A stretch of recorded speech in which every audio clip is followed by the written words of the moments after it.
Halos 30% po ng pera ng bayan ay napupunta lang sa korupsyon. Ano po ang epekto nun?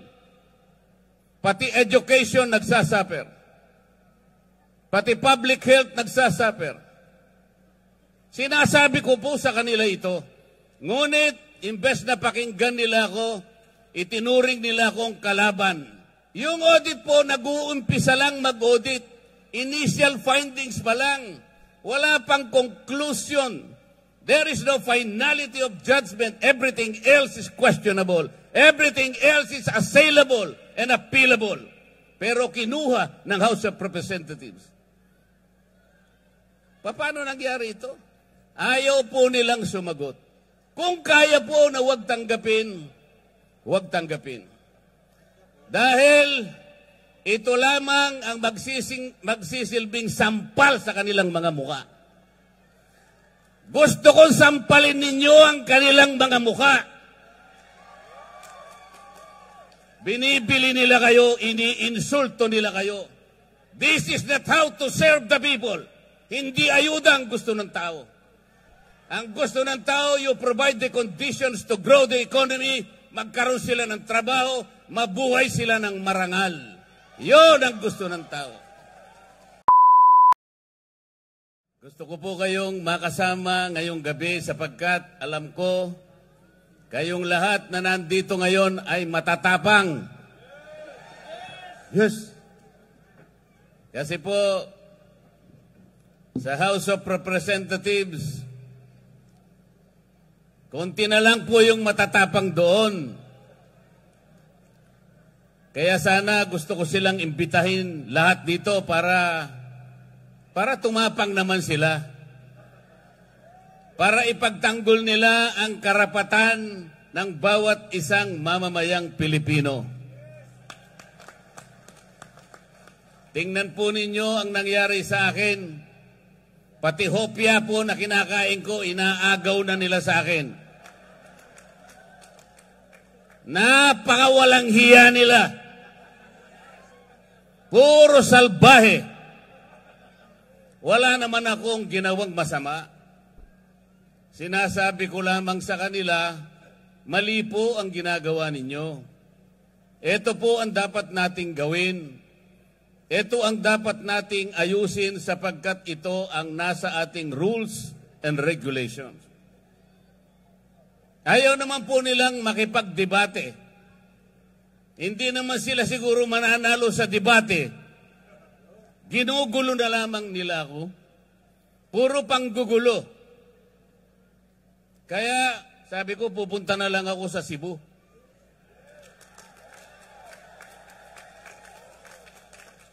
Mas gusto ko pang kausap ang mga tunay na tao na nandito ngayon.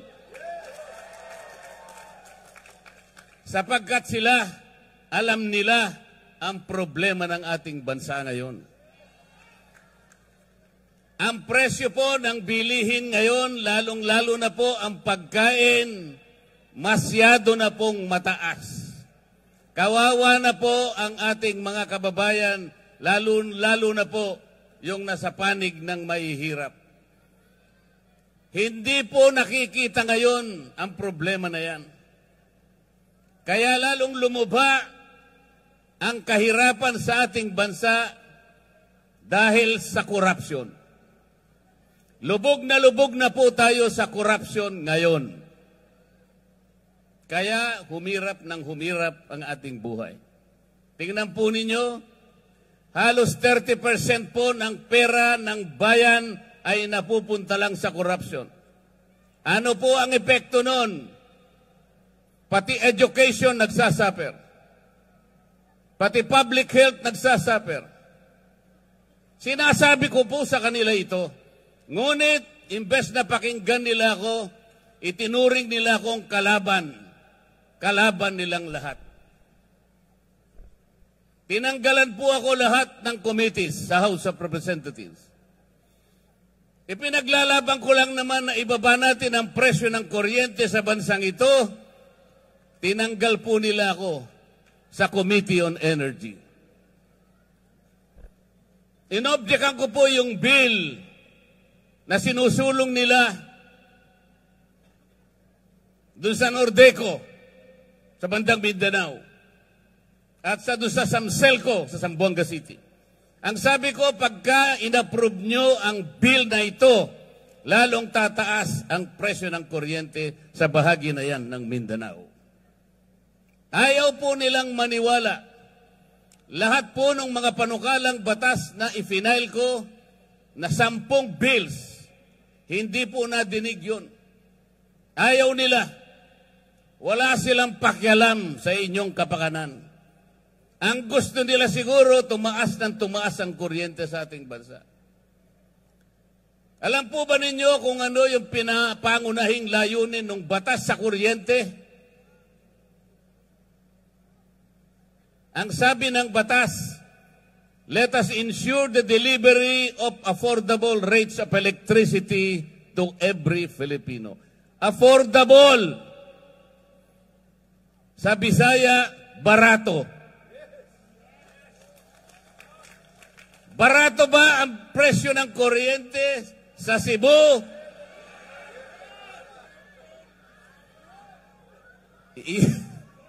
Yung batas ng kuryente nagawa 24 years ago, 2001. The underlying objective is to bring down the prices of electricity in this country. It did not happen after 24 years. Bakit pa tayo gumawa ng batas kung yung pinakalayunin hindi naman natutupad? Tayo na po ngayon ang pinakamataas ang kuryente sa buong Asia. Yan po ang totoo. Kaya humirap na ng humirap ang ating buhay. Ako dahil ako'y nakikipaglaban sa karapatan at sa katwiran, wala na po akong committee ngayon. Pati po yung aking mga allowances tinanggal na rin po. Pati po yung aking membership sa commission and appointments tinanggal na rin po. Pati po yung mga pinadadaan sa akin na pantulong sa mga may sakit, yung mga guarantee letters na binigay namin, yung mga pondo namin sa ospital, biglang finris po lahat. Gusto nilang parusahan si Dante Marcoleta. Hindi po ako ang napaparusahan, yung kababayan po nating may sakit na gusto nating tulungan. Ganito na po ang nangyayari sa House of Representatives. Tingnan po ninyo ang nangyari. They impeached the Vice President. 215 representatives of the people signed the impeachment complaint. Walang basihan ang impeachment complaint. There is no basis for that. Tinangka nilang usisain yung confidential funds daw ng Vice President. I asked them, okay, kung gusto ninyong umpisahan ang pag-iimbestiga ng confidential funds, bakit ito lamang opisina ng Vice President ang iniimbestiga ninyo? There are more than 400 offices and agencies of government which are recipients of confidential funds. And they too were notified by the Commission on Audit to submit some kind of requirements. I asked them, ipaliwanag nyo nga bakit in-isolate nyo? Why did you only target the office of the Vice President? Why? Wala po silang sinasagot sa akin. Ayaw nilang sumagot because they cannot explain. Then I told them, bakit kayo ang nag-o-audit? Tayo na ba ngayon ang Commission on Audit? Ayaw nilang sumagot. I told them, the last time I checked, there is only one office tasked by the Constitution to perform audit and investigation of the expenditures of public funds.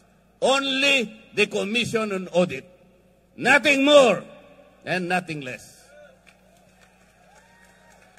Sabi ko sa COA, Mr. COA, ayaw sumagot ng mga kasama kong magagaling. They cannot probably explain why they usurp your responsibility. Kayo ang sumagot. Bakit ninyo sinurrender ang inyong tungkulin dito sa komisyon, dito sa komite na kung tawagin ay Committee on Good Government? Actually, Committee on Bad Government yun eh. Sabi ko sa COA, meron pa bang opisina bukod sa inyo ang binigyan ng karapatang mag-audit? Ang sagot ng COA, wala na po. Ibig nyo sabihin, exclusive kayo dito? Opo. Bakit ninyo binigay sa House of Representatives ang tungkulin ninyo? Yung audit po, nag-uumpisa lang mag-audit. Initial findings pa lang. Wala pang conclusion. There is no finality of judgment. Everything else is questionable. Everything else is assailable and appealable. Pero kinuha ng House of Representatives. Paano nangyari ito? Ayaw po nilang sumagot. Isang tao lang ang nagdidikta sa House of Representatives. Napapirma niya ang mahigit na 200 na kasamahan ko sa House of Representatives. Paano nangyari yun? Did the more than 200 representatives consult their constituents kung pipirma sila o hindi? They did not consult anybody. Sila lang ang desisyon kasi mawawalan daw sila ng projects. Mawawalan sila ng akap.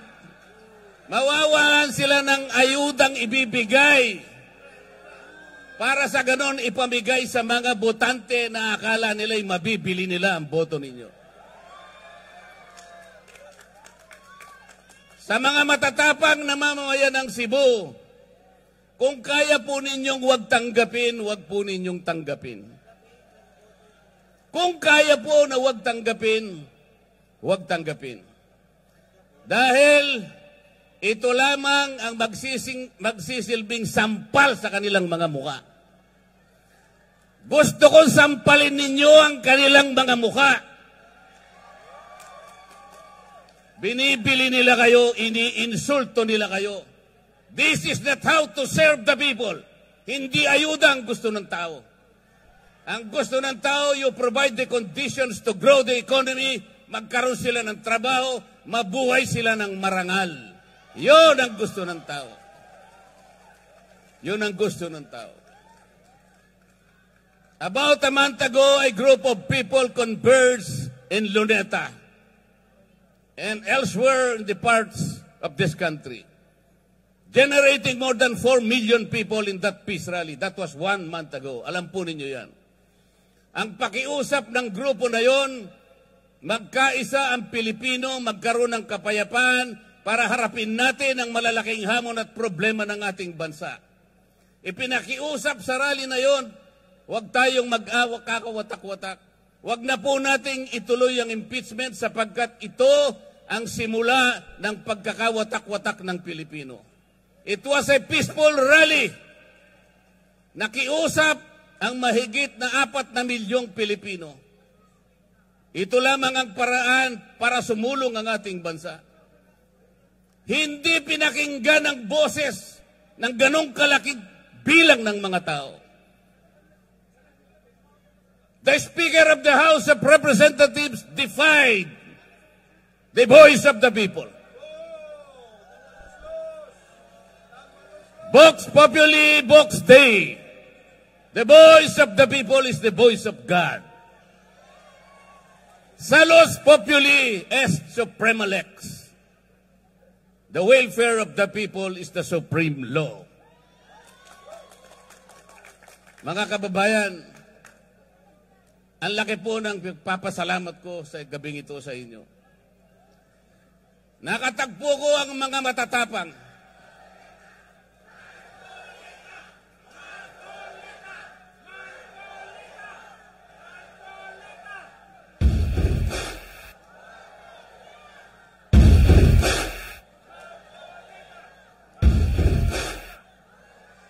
Tonight, let us make a solemn vow. Tonight, let us make a covenant. Let us resist the temptation Let us repel the vindictiveness of one man, the leader of the House of Representatives. He is responsible in weakening our institutions. Kinuha nila yung pera ng PDAP. Kinuha nila yung pera ng PDIC. Kinuha yung pera ng DBP. Kinuha ang pera ng PhilHealth. Kinuha lahat ang mga pera para ilagay sa project ng DPWH. Let us resist that. Let us say no. These people now gathered tonight have the capacity to do that. Let the terms of this covenant reach the shores of Tacloban City. To remind that man from Tacloban that he cannot lord over, that he cannot change the destiny of our people.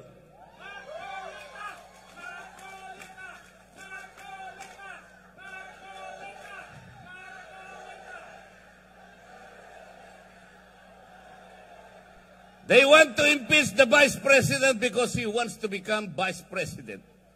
Hindi po pwede. It cannot be done. It cannot be done. They invented the Quadcom because they want to prosecute the former president. Hindi siya para inquiry in aid of legislation. Wala pong legislation na matino ang ginawa ang Quadcom. For more than 13 hearings, makita po ninyo yung ginawa nilang panukalang batas.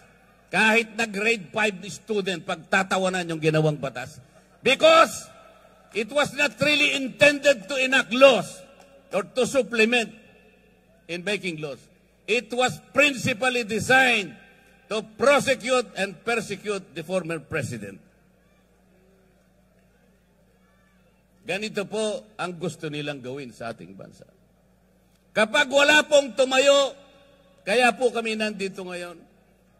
Sinabi na po nung tagapagsalita kanina, meron pong alternative. Meron pong 9 na senatoriables ang PDP laban. Iboto nyo po silang lahat.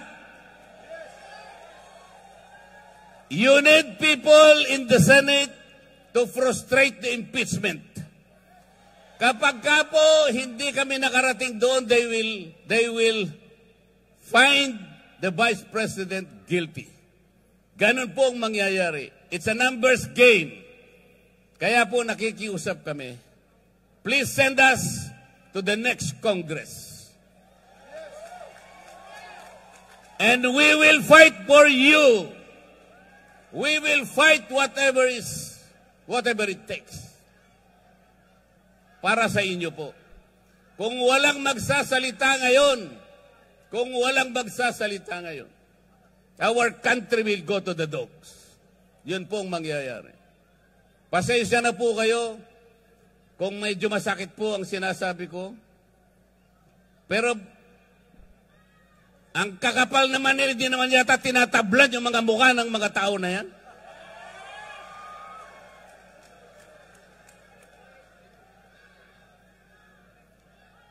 Tulungan niyo po kami. At bago ako magtapos, meron po akong ibubulong sa inyong lahat. Gikan sa akong kasing-kasing, gihigugma ko kamong tanan.